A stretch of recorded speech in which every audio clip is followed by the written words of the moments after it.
If that's all right, to continue with the three presentations that we have before we finish this session at 4:30. So first up is Bob Chrismas, who will be speaking about his book, Canadian Policing in the 21st Century, A Frontline Officers on Challenges and Changes. And Bob is a PhD student in Peace and Conflict Studies in the Munro Centre for Peace and Justice at the University of Manitoba. And is also a staff sergeant at Winnipeg Police Services. So he will be speaking to us about globalization and global responsibility in the 21st century. Thank you. I'm glad I'm following Dr. Dyson because I think a couple of the things that I have to say will dovetail nicely. Well, if you want to be heard, you better speak up. Sorry, that's the next thing I was going to say is people tend to tell me I speak quietly. I didn't come scripted because I was billeted as an open forum talking generally about the book that I've written. The book I've written is about all the change that I've seen in policing over the last 3 decades. But I have some points to make about globalization, so I thought I'd just mention a bit about myself and the work that I'm doing in the police service and in policing. And then I'll give a nutshell about the book, and then I'd like to give one solid example about globalization and impact of policing. I think it'll fit well with some of Dr. Dyson's points. So myself, I'm glad that there's a police officer in the room, a serving police officer, a social worker, a nurse. I think, are you still a practitioner? But it's helpful for me because my studies and the work that I focused on in the police service have been all about collaboration over recent years, and that's what the focus of my PhD thesis is going to be as well. How we can work better, working for better social justice and equality, fairness, helping vulnerable people in Canada. And part of my passion for that kind of work started when I was running our missing persons unit in the Winnipeg Police Service.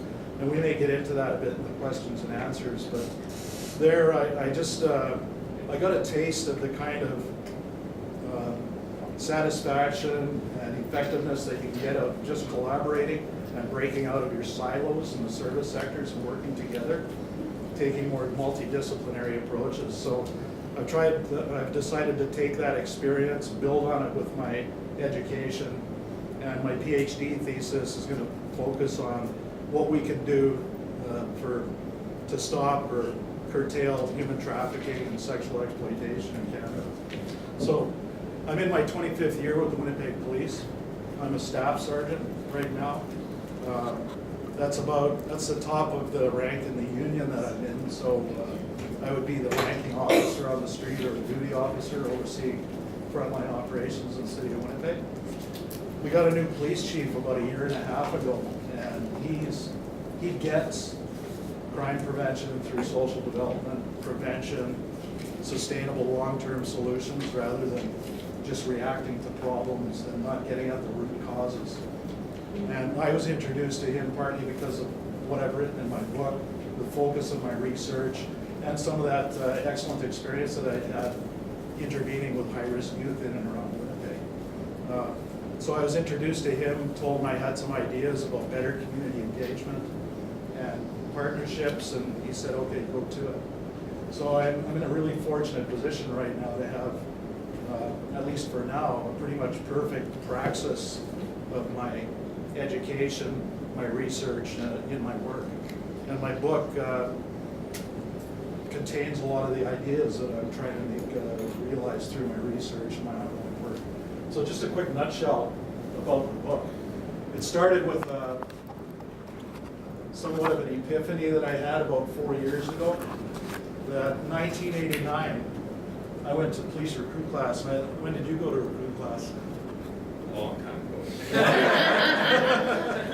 Don't want to date you, but 1989, my recruit class in Winnipeg Police Service learned to write reports on manual typewriters. How many people here remember that? Lots.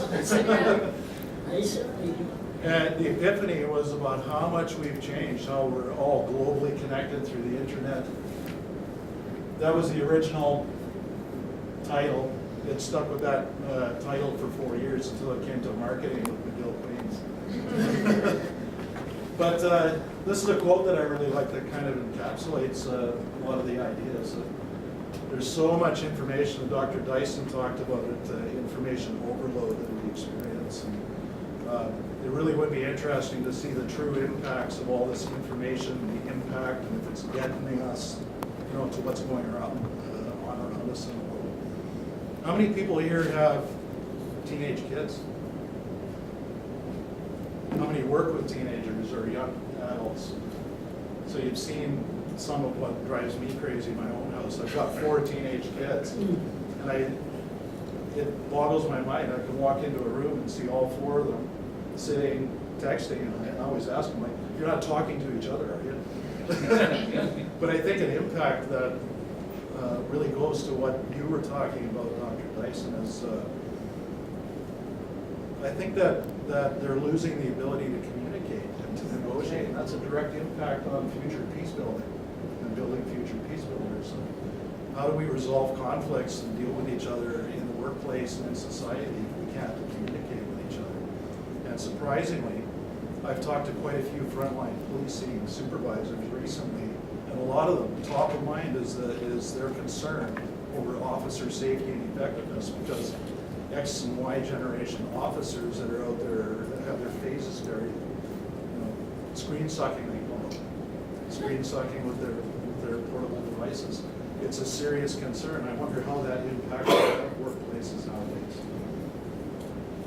So how we've changed is the first chapter, and how we've not changed. There are things, ultimately, and don't try to read this, but I've come back in the book several times to the fact that there are good principles of policing, and we ebb and flow between collaboration, community engagement, and isolation.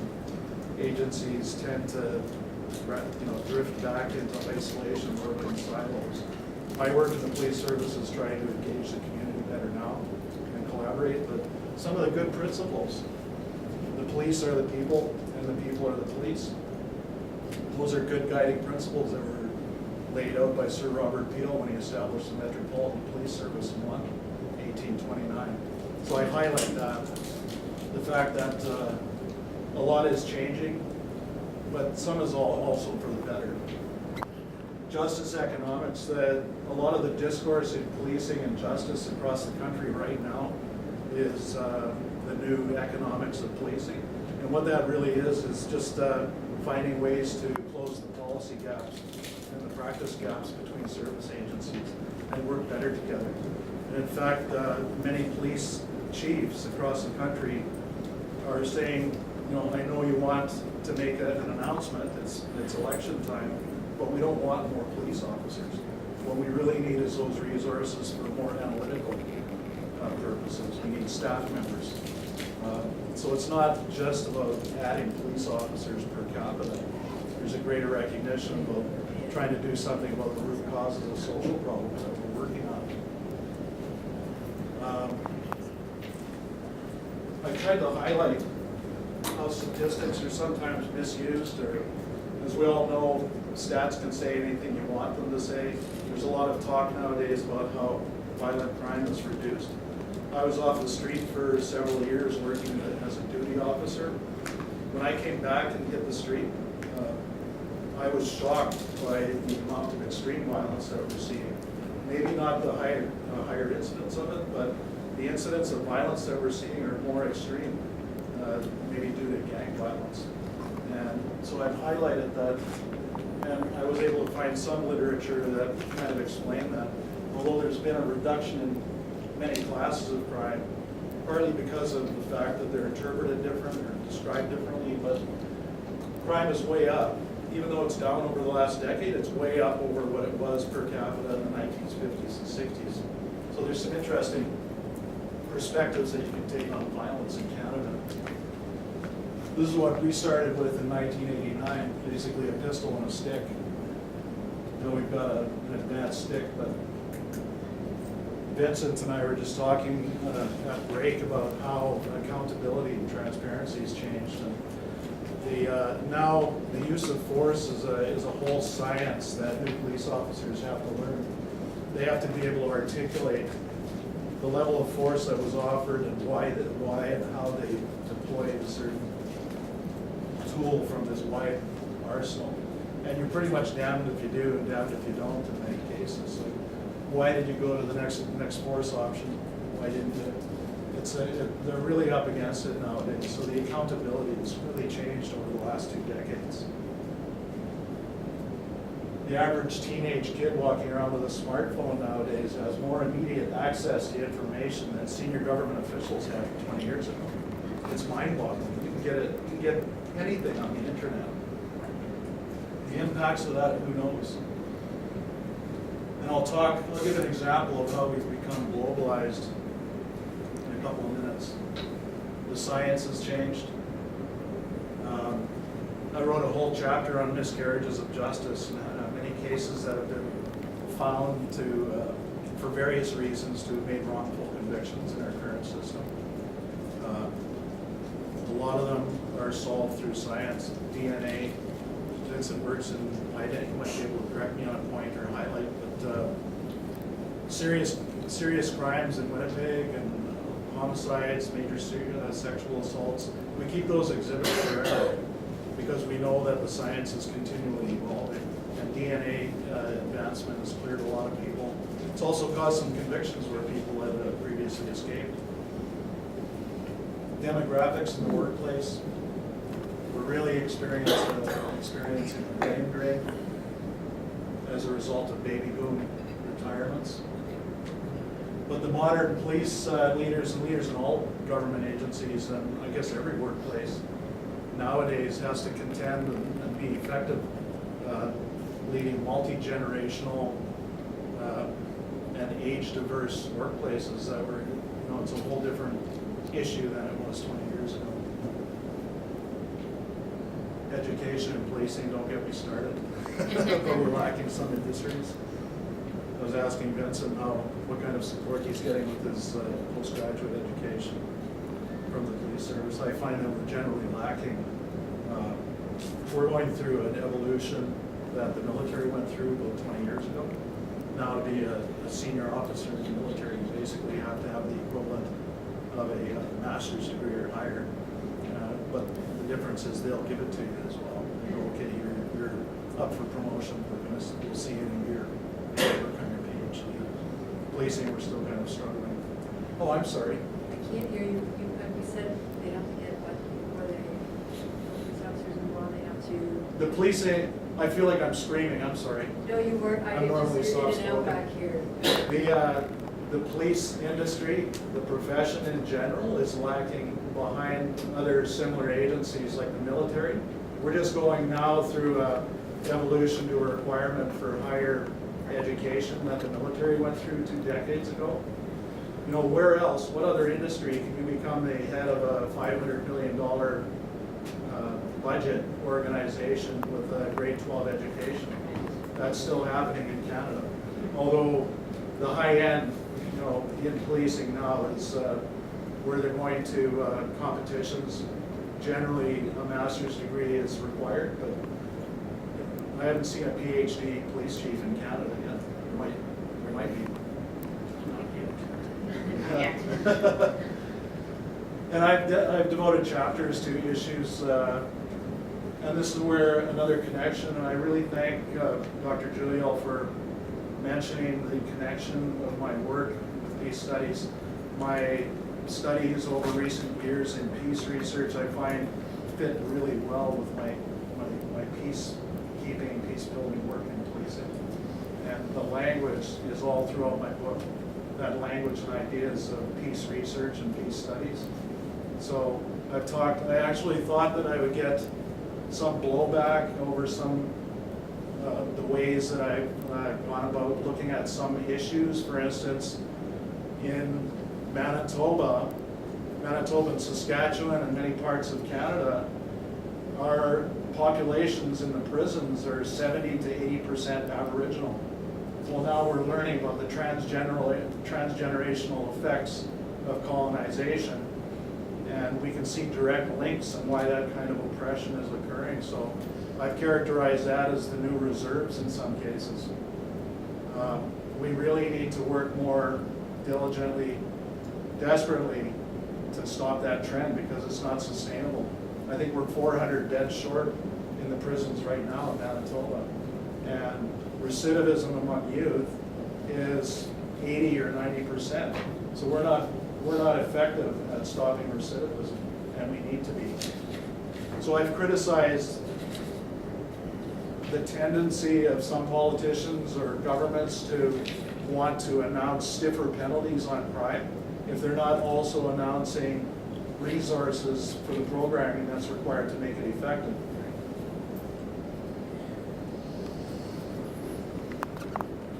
I've tried to tackle this issue of racial profiling and racism. It's a tricky issue because there's a fine line between being effective and using your instincts in your work and being biased with what people you're working with. So it's an interesting discussion. And then I've talked a lot about governance.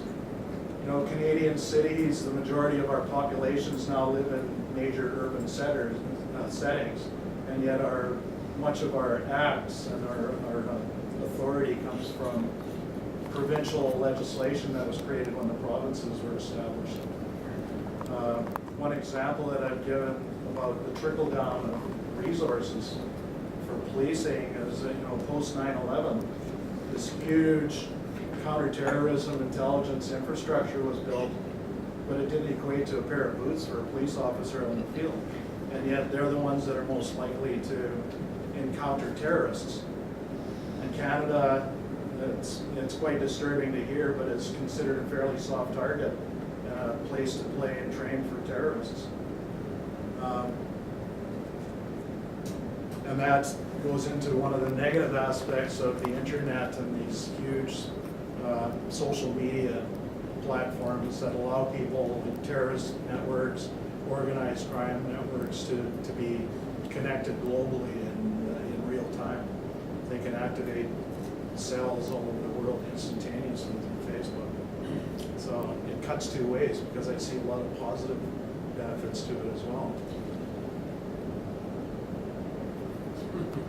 And I've talked about police culture, accountability. So I thought I would just talk about one example of how we've become globalized and how global responsibility has shifted. When I started in policing, generally I was working in Winnipeg, and if it happened outside the perimeter of Winnipeg, it was someone else's problem. And that's the way jurisdiction was divvied up between agencies, both legally and through agreements. Nowadays, if you're victimized through fraud or child pornography and human trafficking, it's just as likely to be somebody in another continent that's doing it to you as it is somebody in your own neighborhood, and vice versa. So now a police officer working in St. Catharines has a responsibility to do something and react to issues that are happening in Russia and China and India, because kids are being victimized for sexual internet exploitation in Russia. The pictures are being distributed in Canada and globally simultaneously while they're being made. And I worked in that area. I was one of the originating officers in the internet-based integrated child exploitation unit.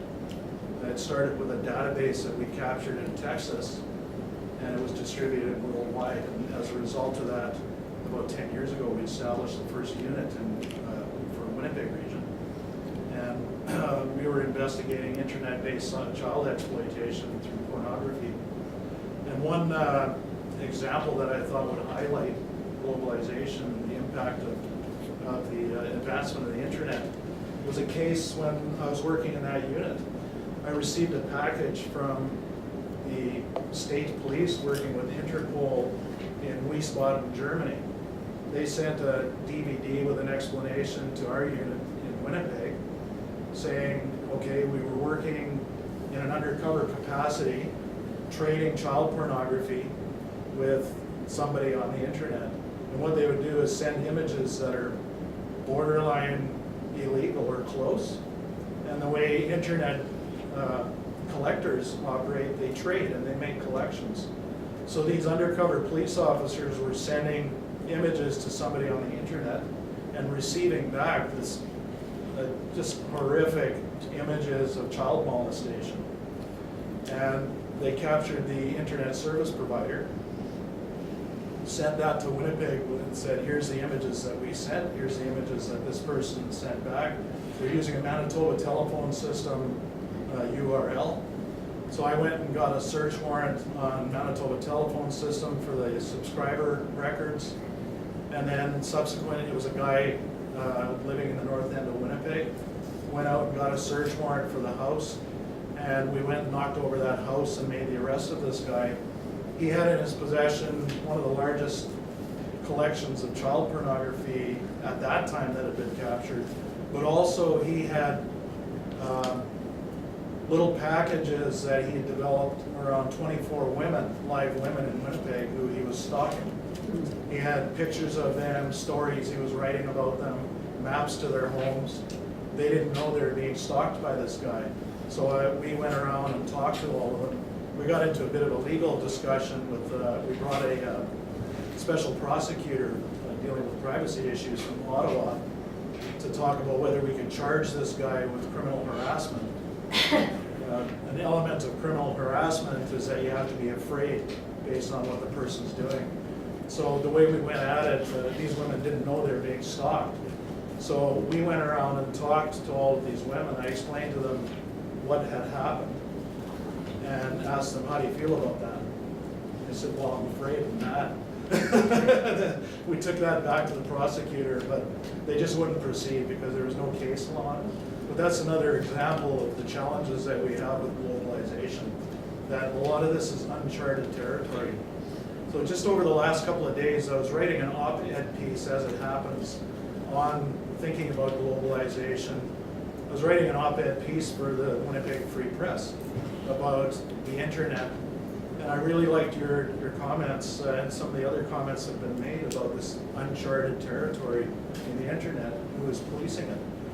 And I really came to realize that the internet is the new global commons. You know, Garrett Harding wrote about the tragedy of the commons. This is a new commons. Who's responsible for policing these issues out there in the internet? Because really, criminals are running free, or they're not very hindered by police activities. We're having a hard time keeping up. And it's partly because of the frustration of dealing between countries with different laws and legal systems and whose responsibility is it. We're still in a place in policing where the offense, the agency of jurisdiction worldwide in policing is basically considered where the offense occurs. Well, where does the offense occur if somebody is defrauding you from Cape Town, Africa, and sending the money, somewhere else overseas? So there are huge gaps and lots of room for future research, I believe, in closing the gaps in these global commons. And I think that, getting back, a couple of people have gotten back to Thomas Hobbes and what is the social contract and what are we willing to give up? How much privacy do we need to give up, and are we willing to give up in exchange for safety? And I think we're at a point in the discourse now where we're going to have to come to agreements about how much, is that 20 minutes? How much of that privacy that we cherish are we going to be required to give up in exchange for safety? Because the police and enforcement agencies are going to need the ability to look into Facebook subscribers, Twitter accounts. I recently saw an interesting briefing talking about a positive aspect or positive use. It's positive and negative of the social media platforms. There was a briefing by an FBI officer who works in a joint task force in and around Los Angeles County, all up and down the coast. And what they do is they scour Facebook and Twitter, all these social media accounts, and they look for indications of somebody who looks like they're having trouble, like they're going to commit acts of violence, because these kids often do make expressions that give indicators. And sometimes they're overt and sometimes they're more subtle. But they have teams of psychologists, and describing what they did was it was really interesting. They bring in a whole wraparound approach on these kids, Some of them are living in crazy situations. Some of the houses they go into, they have masks and weapons ready to go.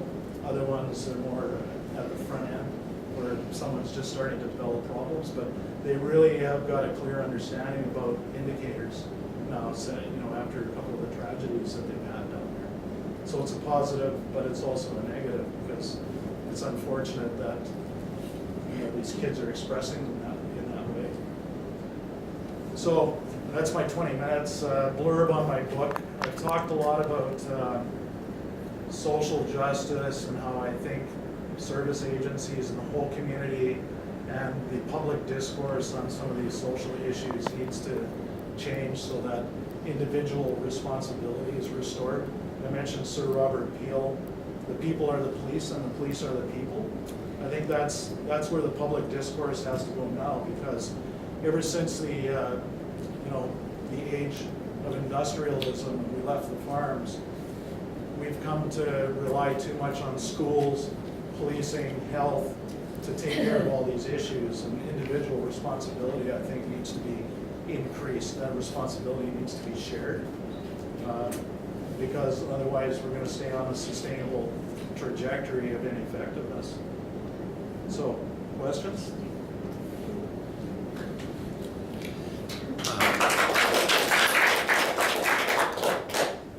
I'd like to raise some problems with you.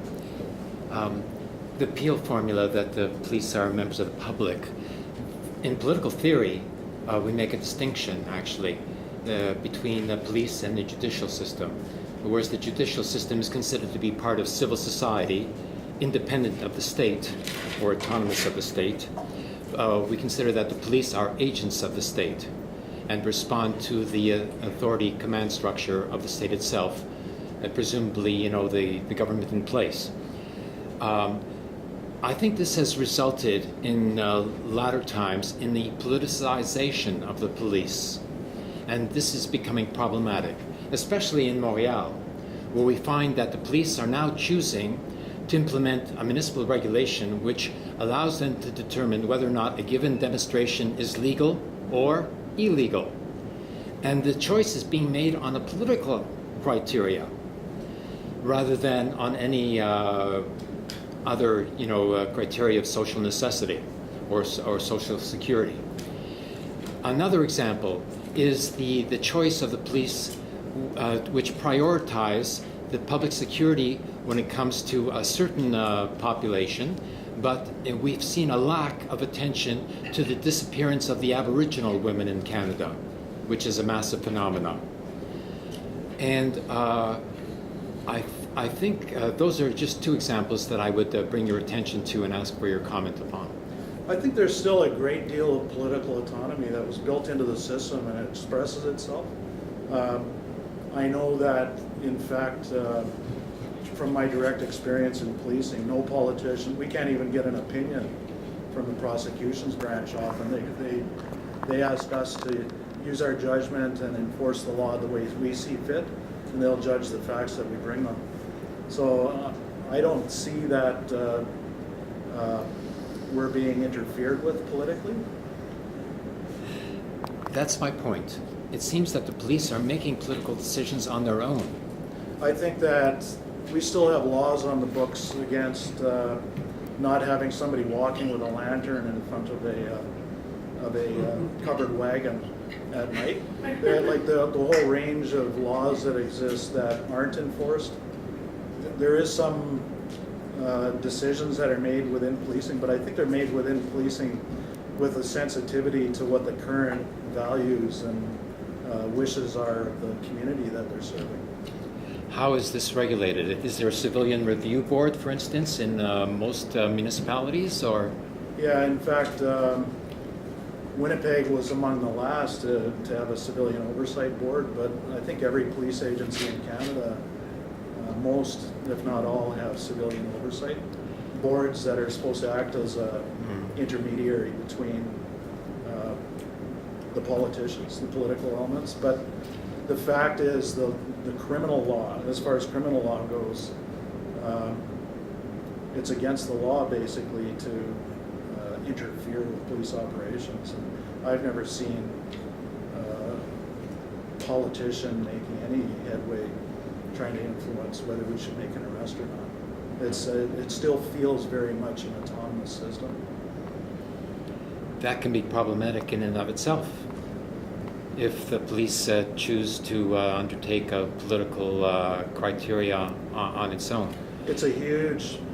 I agree, that's a huge responsibility that's placed on police officers, but what would you suggest is the answer? Civilian Review Board is one solution. I don't think we have one in Montreal, actually. That's okay. part of the problem. I'm surprised to hear that. Yeah.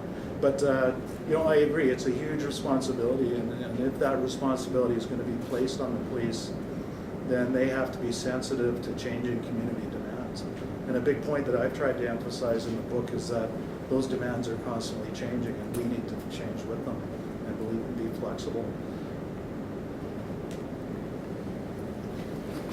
I'm really glad you followed me too, because it gives me a chance to ask you some of the questions based on my own observations and limited research. How do you feel about this current discussion about warrants and whether it started with, I think, was it Bill C-28 or something, and it was tossed out, big debate over whether police should get a warrant before they search, I guess, a private individual or a private individual's sphere, either the internet or the computer or the home, or you understand this better than I do. It turns out that the CRTC, for example, can go in and look at people's emails and things like that. They don't need a warrant. But right now, as I understand it, you people, police do need a warrant. And there's a big discussion on this because some policemen have been quoted, in Toronto certainly, saying that by the time they get a warrant, the relevant evidence has disappeared and gone to the other side of the world. And so it makes it very difficult to keep up. What's your position on all of that? Yeah, I mean, one of the biggest challenges probably in policing nowadays is trying to get officers freed from administrative duties and out on the street. So do you want the police officers in your neighborhood writing search warrants for 8 hours and patrolling for 10 minutes? That's the way things evolve if we continue to put administrative demands on them. But at the same time, people's rights and privacy do have to be protected. But that's why I highlight the point that how much privacy are we willing as a society to give up, and how much do we want to give up in exchange for safety?